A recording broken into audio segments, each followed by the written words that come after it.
Hey everyone, welcome back to Crime Chronicles. Today's story is about a young man who turned into a folk hero in America. But the strange part? The reason was that he killed an innocent man. How? Why? And how did people actually support him? Let's go back to the beginning. This is Crime Chronicles, where I bring you real stories of murder, strange history, haunted places, and all the stories that make you say, what on earth is going on? Warning, some episodes may contain violence or sensitive details, so please check the description first to make sure this episode is right for you. Now, let's hear today's story. The Hero Killer. Luigi Mangione. Luigi Mangione was a 27-year-old American, born in 1998 to an Italian-American family. He was successful by every measure. He had both a bachelor's and a master's degree in computer engineering from the University of Pennsylvania and worked as a data engineer at TrueCar. He loved bodybuilding, surfing, and lived what looked like a healthy life. But one thing haunted him since childhood: his back. Luigi had a serious spinal condition. As a child, doctors recommended surgery, but his parents couldn't afford it. Insurance companies refused to cover the cost. Over time, the condition became more painful, almost unbearable. Years later, a doctor told him he needed urgent scans and most likely surgery. But in America, nothing could happen without approval from a health insurance company. This is where the tragedy began. Healthcare in the U.S. is not free. If you don't have the right coverage, you either pay huge sums out of pocket or go untreated.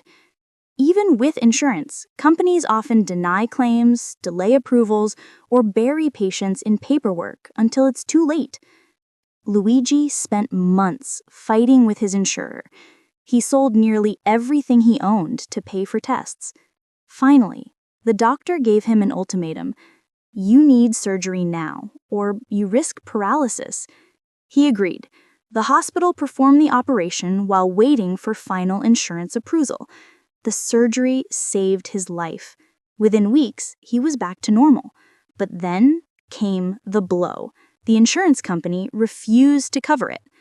Luigi was furious enough to take matters into his own hands. He bought a gun, loading it with 3 bullets. On each bullet, he wrote words with a marker: deny, defend, delay, a dark reference to the tactics used by insurers. On December 1st, 2024, Luigi found out that Brian Thompson, the CEO of United Healthcare, the insurance giant covering millions of Americans, was attending a conference at a Manhattan hotel. Luigi waited outside for hours. When Brian arrived in his luxury car, Luigi followed him, pulled out his gun fitted with a silencer, and fired 3 shots. Brian collapsed instantly.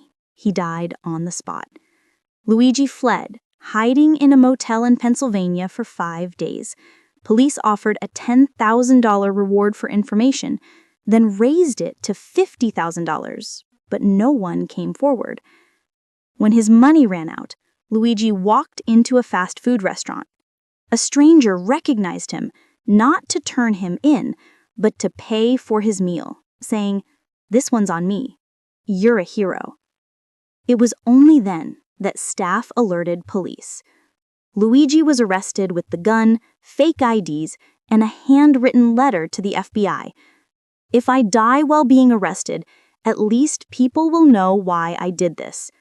I respect the police. This is not against them. This is against a corrupt system." From that moment, Luigi's case exploded. Thousands of people saw him not as a murderer, but as a modern-day Robin Hood. Families who had lost loved ones due to insurance denials began writing letters of support. Elderly women said they'd welcome him into their homes. Young women even offered to marry him. Time magazine described him as the handsome, strong young man who broke the system. At Brian Thompson's funeral, United Healthcare posted a tribute on Facebook.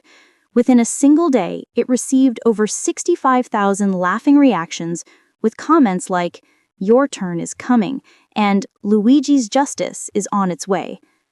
Social media platforms rushed to delete the content, but people took to the streets. Graffiti, banners, and even protests appeared, all in support of Luigi. As of today, there's still no final verdict. Luigi is held in a detention center in Brooklyn, facing 11 charges in New York, including second-degree murder, terrorism, and possession of an unlicensed firearm, plus 4 federal charges, with the most serious being murder with terrorist intent. The U.S. Attorney General announced they would seek the death penalty. His trial is set to begin in 2026. Meanwhile, his defense team argues that his motives were not terrorism, but desperation and a fight for human rights. Public opinion remains deeply divided. Some condemn him as a killer.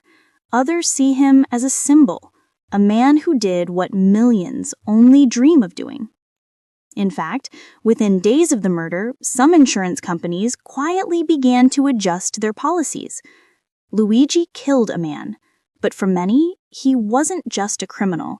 He was a message. And sometimes, the message is deadlier than the bullet. This was today's story on Crime Chronicles. If you enjoyed it or found yourself asking, "What on earth is going on?" don't forget to like, subscribe, and share. And if you've got a story you'd like us to cover, let us know in the comments. See you in the next episode.